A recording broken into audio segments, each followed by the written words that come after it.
Thanks, Jen. I've got a quick clarification and then two questions about presidential conflicts of interest in foreign affairs. The first brief clarification is the New York Times reported this week that the first son remains under criminal investigation. Does the president still intend to stay out of that case? Yes, it's the Department of Justice, and I will point you to them. And my two questions about conflicts of interest in foreign affairs. First, I have a question about Russia, and then one about China. On Russia, you told me last year that you were unfamiliar with the Senate report that alleged that the first son, or a company linked to the first son, received $3.5 million from the richest woman in Russia.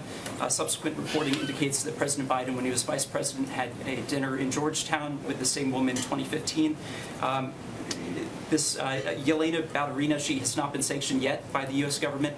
How is President Biden navigating conflicts of interest when it comes to sanctioning people who have done business with his family? And can you explain to us what this $3.5 million was for? I don't have any confirmation of the accuracy of that report, so I have no more further details. Anything about the conflicts of interest, though, how he's navigating those when deciding sanctions? What would be his conflicts of interest? Well, his son's company allegedly got $3.5 million from... Which I have no confirmation of, and he has continued to sanction oligarchs more than we've ever sanctioned in the past, so I'm not sure that's a conflict of interest.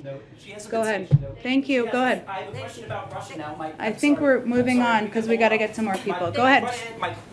My question about the conflict of interest when it comes to China is, last year the first son's attorney said that he divested from a Chinese investment fund controlled by Chinese state-owned entities.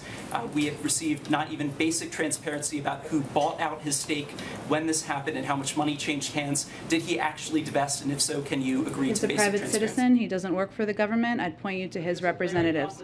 Thank you. I think we're done here. Thank you very much. Go ahead. You were getting a lot of money from Russia. They were paying you a lot of money, and they probably still are. But now, with what came out today, it's even worse. All of the emails, the horrible emails of the kind of money that you were raking in, you and your family. And Joe, you were vice president when some of this was happening, and it should have never happened.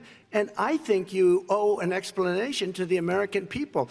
Why is it? Somebody just had a news conference a little while ago who was essentially supposed to work with you and your family, but what he said was damning. And regardless of me, I think you have to clean it up and talk to the American people. Maybe you can do it right now. The president has said, and you have tweeted, that allegations of wrongdoing based on files pulled from Hunter Biden's laptop are Russian disinformation. There is a new book by a Politico reporter that finds some of the files on there are genuine. Is the White House still going with Russian disinformation? I think it's broadly known and widely known, Peter, that there was a broad range of Russian disinformation back in 2020. Senator Patrick Leahy, Patty Murphy, Roy Blunt, Richard Burr, Representatives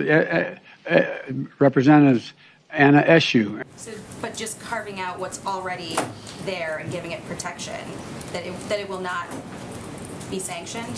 There have been roles in the past that Russia has played in terms of the movement or the protection, the nuclear protections in some capacity of as we're implementing the Iran deal, and that's what we're really referring to. That's part of the discussion in the deal. This is a new deal that we're doing. It's the similar implementation components. It's a implementation and discussion around a similar deal that was discussed back in 2015. But the State Department said that the administration would not sanction Russian participation in nuclear projects that are part of the JCPOA. So how does the administration justify calling for such strong sanctions on Russia but giving them a pass when it comes to Iran? Isn't that hypocritical in some sense? There's absolutely no pass given. They're not getting additional assistance or sanctions relief of any sort. They have an implementation role. They've had an implementation role in the past. There's a lot of pink in this room today. Zeke and Mary are going to the prom together. Well, you know. On Wednesday, as you all know, he will travel to Brussels, Belgium, where he will have a packed Thursday. He's traveling that day. There's not a schedule that day. But eat your Wheaties, eat your spinach. It's going to be a long Thursday because on Thursday, to start the day, the president will attend an extraordinary NATO summit to discuss. I have like a fun Friday question. Okay.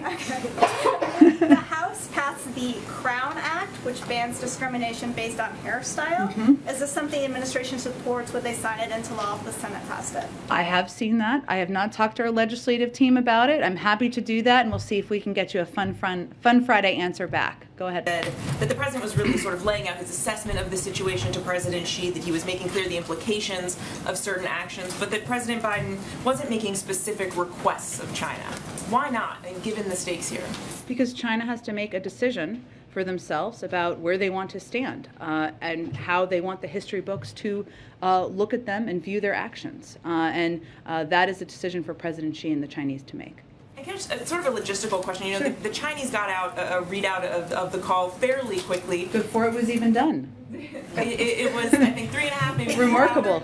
hours before your readout was out. Should we read anything into the time that it took to get your side of the story out? So it was a lengthy call, as you all know. 2-hour call is of course a lengthy call, even with translation. And what typically happens, and this time is a little longer than typical, but is there's a meeting to discuss what happened during the meeting and assess what kind of information we can provide publicly. Obviously, we want to do as much as that as possible to all of you, but we also want to ensure we're protecting the diplomatic channels and conversations. So it was an effort to do exactly